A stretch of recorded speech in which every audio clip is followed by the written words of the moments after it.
Let's talk prisons right now. Quite a few stories regarding prisons and indeed criminals in the news. Let's talk about it all with David Shipley. He's a writer and researcher on prison and justice issues, but also a former prisoner himself. A very good afternoon to you, David. Good afternoon. Thank you for joining us. Well, let's talk first of all about, I suppose, people before they even go to prison, and the Prime Minister urging police to give out more information about criminals and indeed suspected offenders at an earlier stage. He says that's necessary to rebuild trust. Now, this has all come out about ever since Axel Rudiker-Barner and the information that was put out about him, with the lack of information perhaps sparking the Southport riots last year. And then, of course, we had the situation in Liverpool where a man is alleged to have rammed his car into people during a football victory parade. And then police very quickly saying that the man that they had arrested was a white man born in the local area. We often get no information, and sometimes we get suddenly, lots of detailed information, but it does seem to depend on, often, the ethnicity of the offender. So, for instance, when we had a 12-year-old girl who was allegedly raped in Nuneaton, we didn't have any information, and so it emerged that actually the two men who were arrested and charged are both people who've arrived on the migrant boat. So is there a bit of two-tier justice going on there? I think there is. And I think what's really disturbing about this is that we know from the recent Casey report that one of the big drivers behind covering up the grooming gangs, the rape gangs, was this fear of inflaming community tensions. And we also know that asylum seekers and migrants from some countries, in particular places like Eritrea and Afghanistan, are particularly likely to be involved in sexual abuse, sexual assaults and rapes when they arrive here. So you would have thought that after the Casey review, with the investigations coming into the rape gangs and with things like Southport, the state would have learned. But you're absolutely right with the horrible attack in Warwickshire, where two people have been charged. They seem to have decided again to cover it up. We've heard that the police were briefing local councillors and telling them they had to keep it quiet. Apparently, the council leader was told that he could face, contempt of court charges if he described the identities of the men who'd been charged, which is nonsense. Yeah. Again, I did the legal training to become a journalist. There are things you're allowed to say, things you're not allowed to say, but giving this sort of immigration status identity of an offender in no way prejudices a trial. Of course it doesn't. And the police know that. And they are misusing their power and the threat of their power to lie to the rest of us. And it is lying, even if it's lying by omission in some occasions, but sometimes it's outright lying.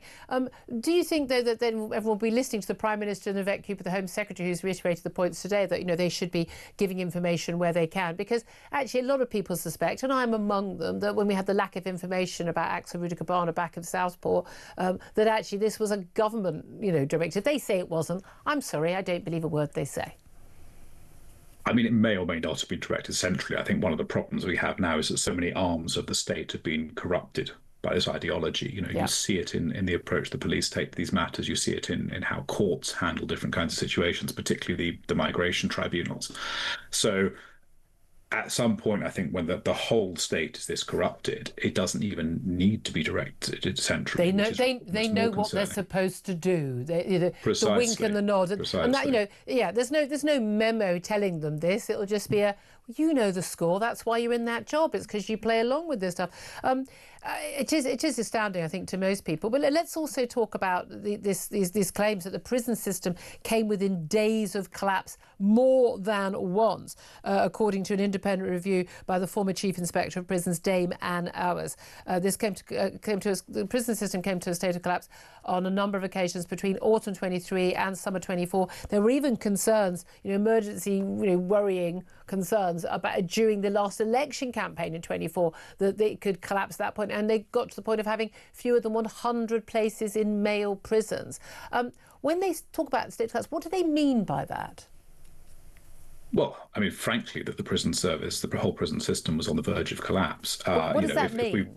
If we run out of prison cells, then someone will come to court and be sentenced to prison, and there's nowhere to send them in the whole country. Right. So then, really, there are a couple of options. You either keep them in cells at the court, or you send them to a police cell. And now there's been an agreement for a couple of years where the courts have said, like, we can't keep people in court cells. They don't have toilets. There's no water. They're not safe environments for overnight stays.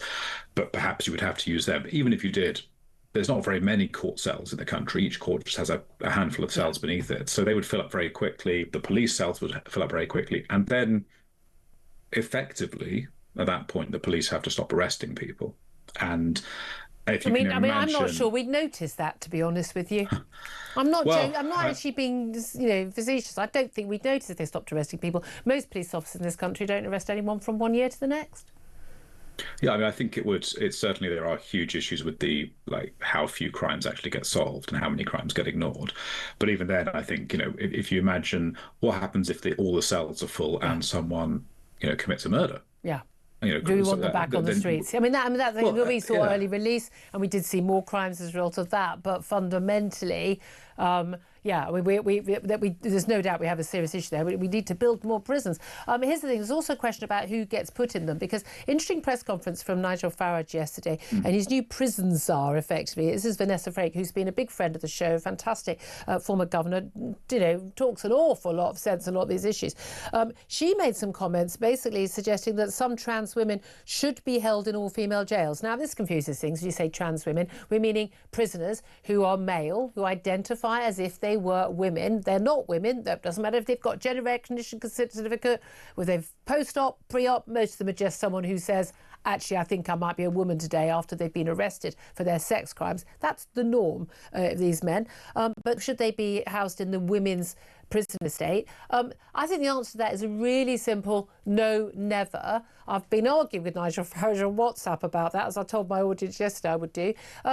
She says that it should be on a case-by-case basis. He's saying, look, we haven't got a policy on this yet, but this is what her view, not the Reform's view. What do you think?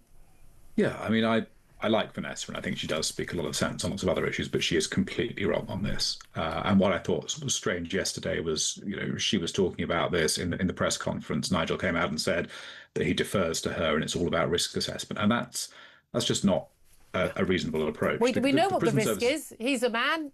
The other cellmates are women. End of. Yeah, and I think the reality here is everyone disagrees with Vanessa. So the British public opinion, if you look at recent polling, has completely shifted on this issue. 60+% of Brits don't want, men who say they're women in women's changing rooms. Yeah. They didn't poll on prisons, but it must be at least that. Well, most people don't realise there are still a few men in English prisons, in women's prisons right now, and again, completely in breach of the Supreme Court ruling back in April. Nice to hear you. You're very clear cut on that, because it really isn't something that should be up for debate with anyone at all, is it? David Shipley, so appreciate your expertise and your comments there.